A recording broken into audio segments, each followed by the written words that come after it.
Bonjour à vous, tous les rayons de soleil. Une nouvelle vidéo aujourd'hui sur le thème du deuil. Alors c'est un sujet délicat, sensible, chargé émotionnellement, mais qui me tient à cœur d'aborder pour deux raisons. La première, c'est que j'ai l'occasion au cabinet d'accompagner donc des personnes qui ont vécu récemment ou il y a très longtemps un deuil et je vois les bénéfices hein, sur ces personnes. Et puis la deuxième raison, c'est parce que j'ai toujours été surprise, étonnée de cette réponse. Bah oui, mais voilà, la mort, ça fait partie de la vie, ça arrive, faut que ça passe. Ok? Je suis tout à fait d'accord avec ça. Ça fait partie de la vie, d'accompagner des personnes qui meurent, de connaître des personnes de notre entourage qui décèdent. Mais le côté c'est normal, faut que ça passe, ben oui, mais ça va passer en combien de temps? Combien de temps la personne va-t-elle souffrir? Euh, de combien de temps va-t-elle avoir besoin pour faire le deuil de cette personne? Ce peut être quelques mois, ce peut être un an et demi. Vous savez, après le deuil, toutes ces dates où c'est le premier anniversaire sans cette personne, c'est le premier Noël sans cette personne, c'est la première fête des mères sans cette maman, la première fête des pères quand il s'agit d'un homme, euh, la date anniversaire de rencontre, la date anniversaire de mariage. Combien d'événements dans l'année nous rappellent l'absence de cette personne? Et donc, je vois des personnes qui souffrent depuis longtemps et j'ai bien acquis avec le temps, avec l'expérience, et pour d'autres thèmes, hein, d'ailleurs il n'y a pas que le deuil, mais on peut gagner du temps et on peut accélérer ce processus de deuil tout en respectant bien sûr le rythme de la personne. Et c'est ça que j'ai envie de vous partager. Oui, c'est normal, oui, c'est douloureux, mais si on peut faire en sorte que cette douleur soit moindre, que le temps pendant lequel on souffre soit moindre, est-ce que cela ne vaut pas la peine de se faire accompagner quelque temps?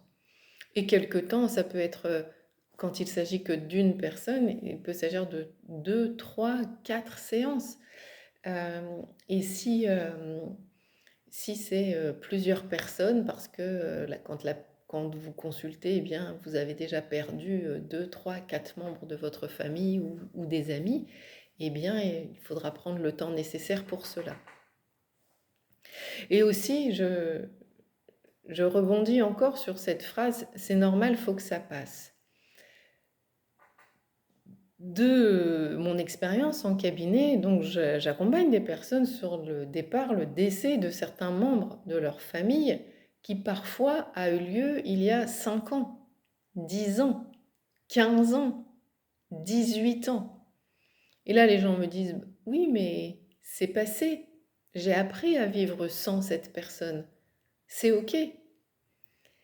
Et très souvent, je leur réponds, oui, intellectuellement, vous avez fait le chemin, vous avez fait le job. Mais émotionnellement, quelles émotions ont été cristallisées dans votre corps à ce moment-là et qui aujourd'hui empêchent à certains endroits la bonne circulation de vos énergies? Et aussi, parfois, quelles pensées, quelles croyances avez-vous construites à partir de cette perte? Une patiente, lorsque l'on a traité le décès de son papa qui avait eu lieu il y a plus de 30 ans, puisqu'elle avait 18 ans et elle en a aujourd'hui plus de 50, avait construit cette croyance qu'il fallait qu'elle soit forte pour sa mère, dont elle pensait inconsciemment à ce moment-là qu'elle ne serait pas capable de survivre à cet événement-là. Et ce sois forte pour ta mère, a envahi tous ses champs de vie. Et donc, l'intérêt, les intérêts, les bénéfices d'être accompagné, c'est de libérer toute cette charge émotionnelle négative qui s'est cristallisée en vous Et éventuellement d'identifier une ou plusieurs croyances qui ont été construites à ce moment-là, que l'on va appeler croyances négatives ou croyances limitantes, parce que inconsciemment, elles vont vous influencer. Nous savons effectivement que notre énergie suit nos pensées, et nous savons aussi que nous avons 55 à 65 000 pensées jour, dont 95% sont inconscientes. Ce qui veut dire que nous sommes actrices, acteurs de notre quotidien à hauteur de 5%.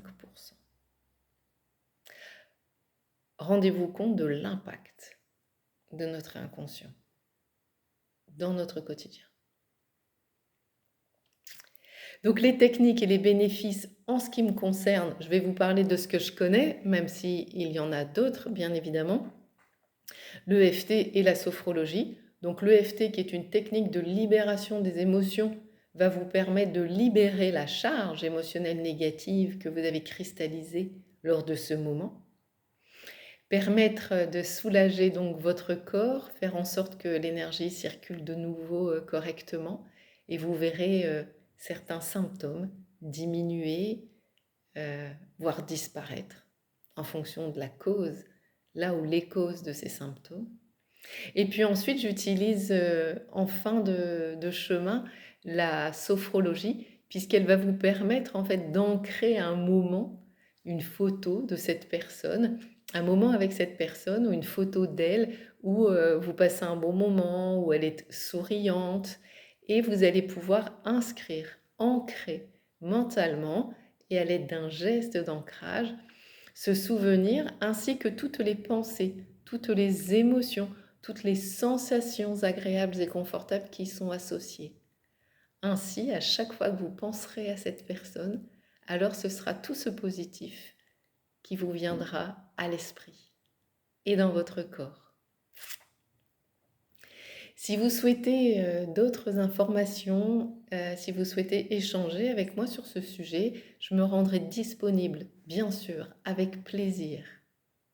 En attendant, pensez à prendre soin de vous, de votre esprit, mais aussi de votre corps, et retenez que même si, en conscience, intellectuellement, le chemin est fait, ce n'est pas pour ça que vous êtes libéré de toute la peine, toute la charge émotionnelle négative liée à cet événement. Au plaisir de vous rencontrer.